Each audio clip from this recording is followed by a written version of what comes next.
taliyihii ciidamada daraawiishta ee qansax dheere oo bannaanka keenay xogo sireed oo aad u xoogan iyadoo ciidankii dowladda federaalka Soomaaliya ee ku sugnaa magaalada Baydhabo laga soo wiranayo arrimo halis ah oo haddii ay jiraan fashil weyn ku noqon karta dowladdii waqtigeedu dhamaaday ee Xasan Sheekh Maxamuud iyo hogaamiyaha kumeel gaarka ah ee Koonfur Galbeed ee Soomaaliya wararkii ugu dambeeyay ciidamo kale oo hor leh oo u goostay dhinaca madaxweyne Laftagareen xildhibaano iyo mas'uuliyiin kale oo ka tirsanaa Koonfur Galbeed kumeel gaarka uu hogaamiyo madaxweyne Jibriil ayaan halkan idinku soo gudbin doonaa saaxiibayaal soo dhawaada haddii tahay markaa kugu horreysay waxaan ka codsanayaa inaad subscribe dhahato channel-keenan qaybta hoose ee faaladana aragtidina nagula wadaagtaan sidoo kale saaxiibadana la sii wadaagtaan muuqaalkan mar kale soo dhawaada saaxiibayaal waxaa fashil iyo sidoo kale guud ahaanba xogo kala duwan ay ka soo baxayaan ciidamada dowladda federaalka Soomaaliya ee ku sugan magaalada Baydhabo ee xarunta kumeel gaarka ah ee Koonfur Galbeed ee Soomaaliya taliyihii ciidamada daraawiishta gaarka ah ee degmada qansax dheere ee gobolka Bay mar uu tagay sidoo kalena ka hor hadlayay ciidan ka tirsan kuwa daraawiishta ee madaxweyne Laftagareen taabaxsan ayuu si rasmi ah u sheegay in fashil xoogan uu ka dhex jiro ciidanka dowladda ee ku sugan gudaha magaalada Baydhabo taliyuhu waxa uu sheegay in ciidamadu qasnadaha u xiran ama hambaagyada u xiran dhammaantood ay yihiin kuwa wada faaruq ah oo haddii ay dhacdo in ay xabado ku jiraan aysan ka badnayn hal qasnad ama bar iyada oo waliba uu sheegay in fashilka weyn ee xilligan ka dhex jira ay tahay inaysan awoodin in wax ku siman 30 daqiiqo oo buuxda ciidamadaas inaysan dagaalami karin waa sida uu sheegay waxa sidoo kale uu soo hadal qaaday in ciidamadan dhammaantood ay wada gateen rasaastii la siiyay qasnadihii qaarkood gaaray ilaa iyo 10 qasnadood laba kamid ah ama ilaa 3 kamid ah ay gateen oo ay maanduuriyo ku isticmaaleen arintan waa arin halis weyn ku ah haddii jiraanshaheeda uu rasmi noqdo saacadihii la soo dhaafay wararka soo baxayay oo taliyaha uu ka dhawaajiyeen ay noqdaan kuwa rumooba oo ay markaasi si rasmi ah markaasi ugu soo ifbaxdo arintan ciidanka waxa ay noqonaysaa fashil weyn iyo mar kale in ciidanka dawladdu jab xoogan ay ka soo qaataan dhinaca magaalada Baydhabo oo xarun kumeel gaar u ah Koonfur Galbeed Soomaaliya haddaba taliyaha ayaa hadlay in ka badan hal daqiiqo oo uu ka hadlayay magaalada Baydhabo waxa uu si weyn ugu faahfaahiyay dhibaatada ka jirta oo ay ugu horeyso inay dadka shacabka ah la kulmaan handadaad dhac jirdil iyo in qaarkood guryaha loogu dhaco xilli habeen ah iyada oo loo sheegayo in ciidanku ay wadaan howlgallo laakiin taa bedelkeed loogu bedelayo in wixii fududaa ee laptopyo mobaylo iyo lacaga ah oo guriga u yaala laga qaato waa sida uu sheegay taliye Sheekh waa Ibraahim Sheekh oo kamid ah taliyayaasha ku biiray ciidamada daraawiishta ee Koonfur Galbeed Soomaaliya waxa uu sidoo kale soo hadal qaaday in loo baahan yahay in la adkaysto guushana ay ku xiran tahay kaliya in ninka ragga ah ee duurka ku jira ama ugu jira xoreynta waxa ay ugu yeereen salbalaar labo inay tahay muhiim deegaanada dowlad goboleedkaasi Koonfur Galbeedna looga xoreynayo waxa uu sheegay in qof maxaatiri ku hadlaya inta uu joogo Baydhabo inaysan nasan doonin ilaa iyo Baydhabo ay ka xoreeyaan waa sida uu sheegay haddaba nuqul kamid ah hadal uu halkaas ka jeediyay ayaa u dhignaa sida tan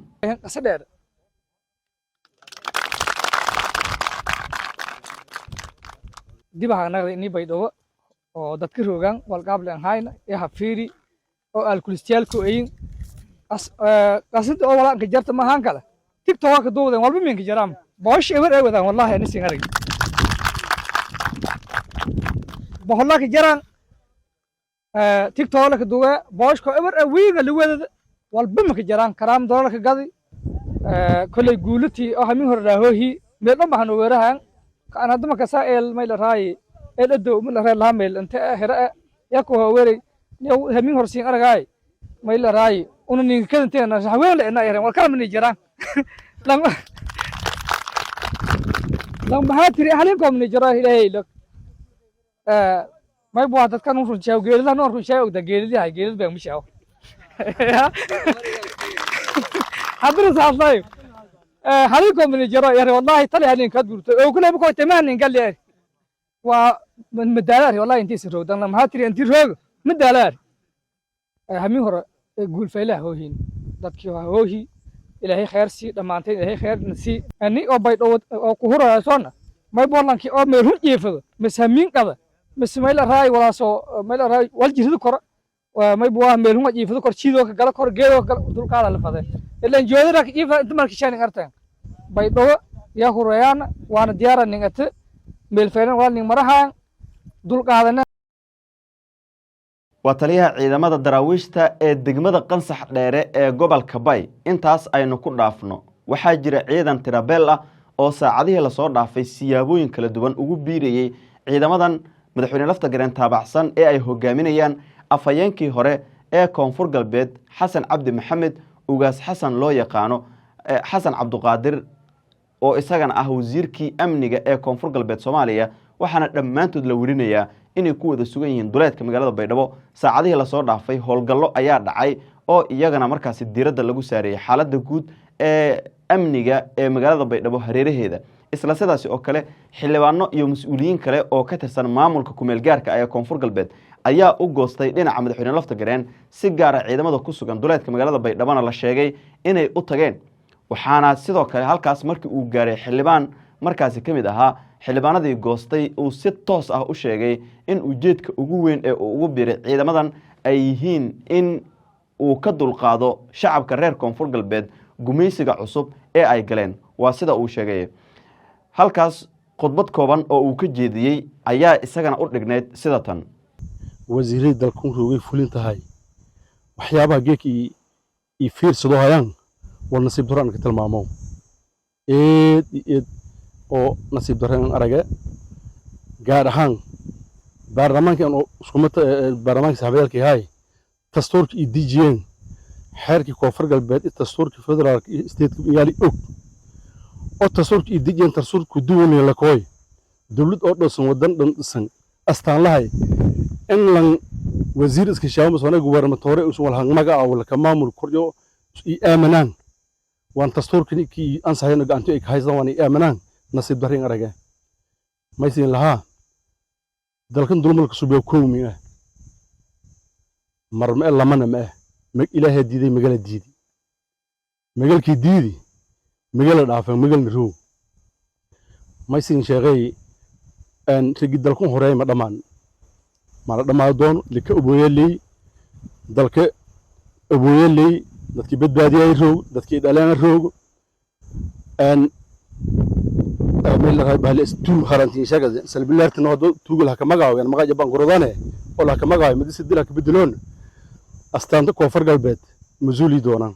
ma ayaan daree ciidankii Koonfur Galbeed ilaahay booliska gaarka ahay walwalba ka magaawanay oo geek lan gubernatore la magaayo magaca bedeli is permitkii isu ari ayaan dareen araga